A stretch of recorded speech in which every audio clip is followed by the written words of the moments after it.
What's going on, everybody? This is your GM Kale, your bag road Damas, here to bring you episode 2 of the Stack and Shed series. Now, in this series, we're going to do a deep dive on a few different areas for every single team. And those areas are what went wrong, what do they need, stack or shed, their draft picks, one move I would do if I was their GM, and their cap space, okay? Now, originally I was going to just group everybody in, but I was like, you know what? That's going to take way too much time, and I may allocate too much time for this team instead of that team. So, what we're going to do is we're going to break everything up moving forward, okay? So, let's start with the Lions. So, what went wrong in their season? And I would venture to say it was predictable play calling on key downs and hiring the wrong OC. So, let's start with predictable play calling.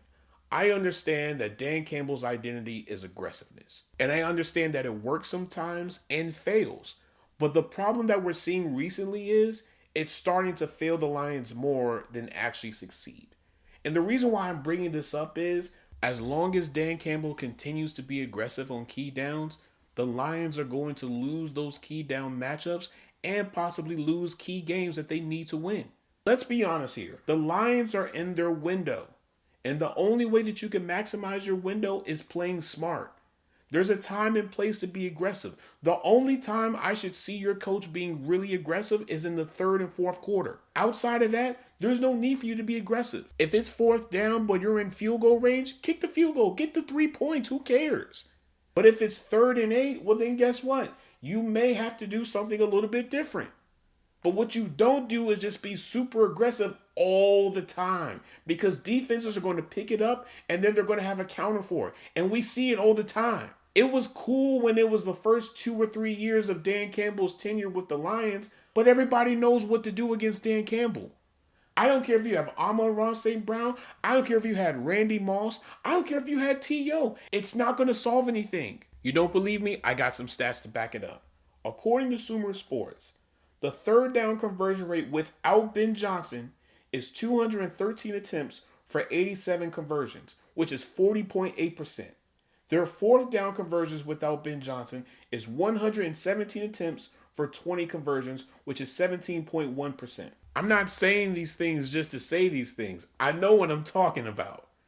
The Lions have to do a better job on key downs. If you do that, I guarantee you'll have a better result than what you have right now. Now, on to the offensive coordinator spot. I understand that at some point Ben Johnson was going to leave the Lions and he was going to take a lot of people with him. Now, you would have thought the Lions would have been proactive instead of reactive. But clearly that's not what happened, and now they're in the situation that they're in where they're currently looking for an offensive coordinator. Now, I don't hate them for making the move that they did, but I just feel like they didn't do enough. And the reason why I say that is because name me one offensive coordinator that wouldn't want to work with this offense. An offense that has Penei Sewell, Jahmyr Gibbs, David Montgomery, Sam Laporta, Jamison Williams, Amon-Ra St. Brown, Isaac Tisla. Now I'll give you some slack because I know sometimes if you make an external hire, they have to bring in their own staff and they may use the players that you have in a different way. Okay, fine. But you mean to tell me you couldn't have at least done a little bit of homework on some potential candidates?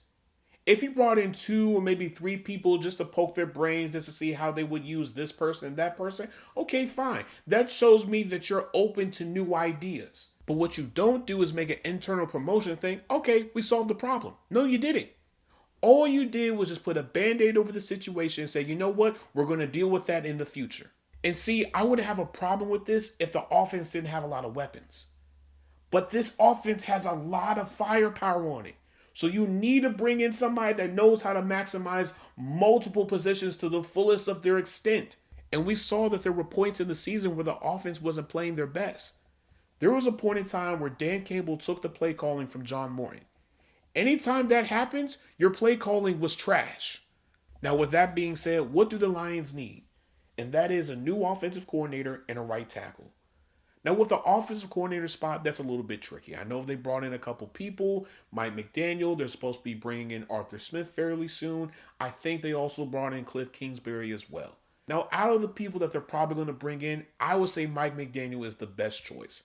And the reason why I say that is because although the Dolphins had a bad year, I think honestly he's a better offensive coordinator than head coach. His run schemes, phenomenal. And with you having Jahmyr Gibbs and possibly David Montgomery, I think this is great for you.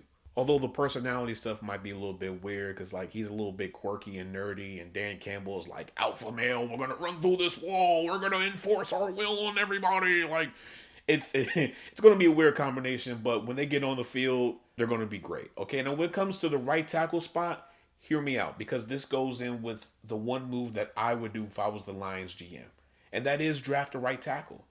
Let's be honest here. Parts of their offensive line are getting old.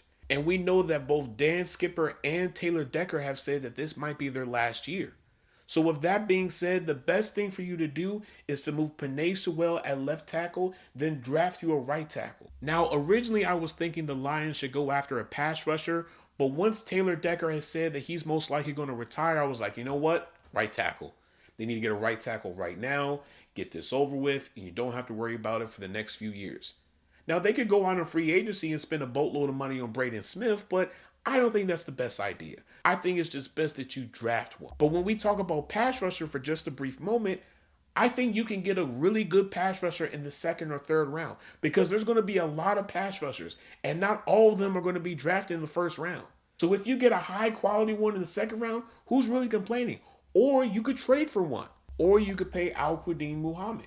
Because technically speaking, according to Spotrac, his market value is only $8.2 million, which translates to a 2-year, $16.4 million deal. That's not bad.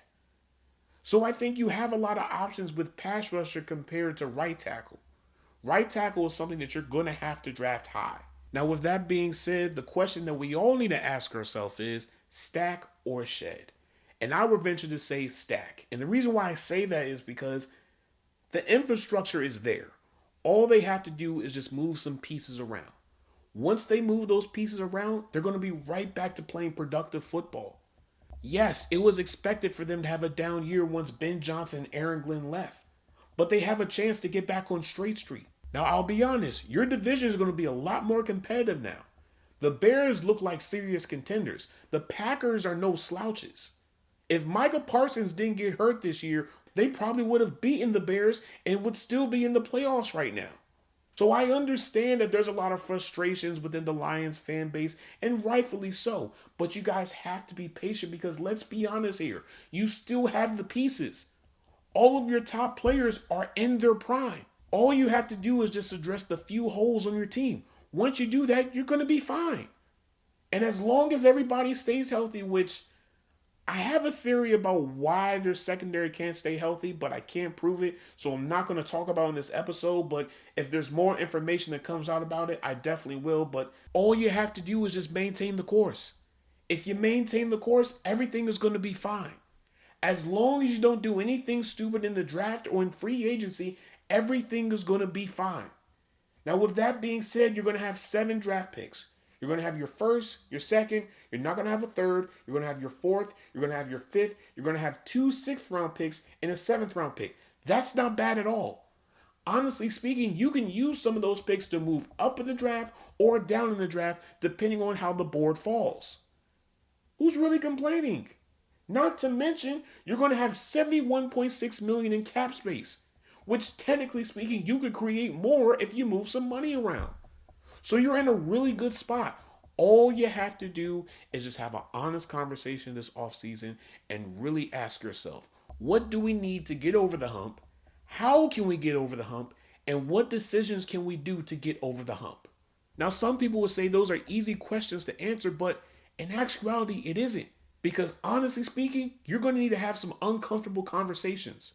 And some people may not like them, but they need to be had. Because guess what? The same conversations that you're having, the Ravens need to have, the Bills need to have, the Eagles need to have, everybody else, they're Super Bowl contenders, they have to have those same conversations. Now, I know this might sound weird, but if I was the GM for the Lions, I would have a theme board. And every single offseason, we would choose a word to describe it. So for this offseason, it would be uncomfortable.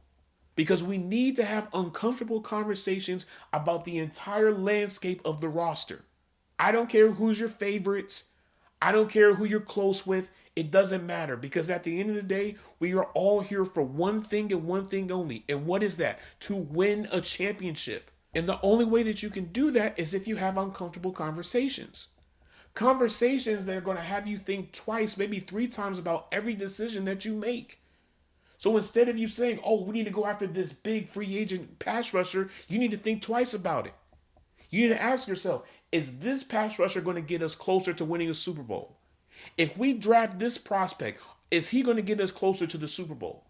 If we hire this person to our staff, will they be able to unlock something in either the offense or the defense that can get us closer to winning a championship? Those are the things that need to be asked every single day by everyone. And until that happens, they will not be able to get over the hump. They will not be able to win a championship. But I'm going to end this episode here. If you guys like what you are listening, please, please, please, please, please make sure you guys leave a 5-star, 5-star, 5-star, 5-star, 5-star review on anywhere and everywhere that you listen to podcasts, okay? We're available on Apple, Spotify, and anywhere else that you can get podcasts. Now, if you want to access those other places, go on Google, type in rss.com Football Junkies Podcast. You click on that first link, and it will give you an option to listen to our podcast on a plethora of different platforms, okay? Now, for my YouTube people, like, share, subscribe, turn the notification bell on, leave a comment down below. Let me know your thoughts on anything and everything that I have covered in this episode. Am I right? Am I wrong? Let's talk about it, okay? Now, you can find us on YouTube at Football Junkies Pod. Football Junkies Pod. And when you go on our YouTube, we have a link tree. When you click on that link tree, it'll take you to anywhere and everywhere that we have Football Junkies content, okay? Now, for my TikTok people, Football Junkies Pod. Football Junkies Pod. I just posted a clip. I'm going to be posting more in the coming days, so just give me some time, okay? Now, for my Instagram people, Football_Junkies Pod. Football_Junkies Pod. Junkies Pod is now what? It is together, not spaced, okay? It is together, not spaced. Football_Junkies Pod. Now, you can follow me on Blue Sky at GM GM, M as in mummy, Kale, Kaile. It's the same thing on Twitter. GM Kaile, all right? As always, I hope I gave you guys the fix that you guys need. I love you guys. I appreciate you guys so much. Thank you guys so much for listening to another episode of the Football Junkies Podcast, the best podcast that you can listen to on a week-to-week, day-to-day basis, as well as the second episode of the Stack and Shed series. So as always, this is your GM Kale signing out. Peace and love. Later, guys.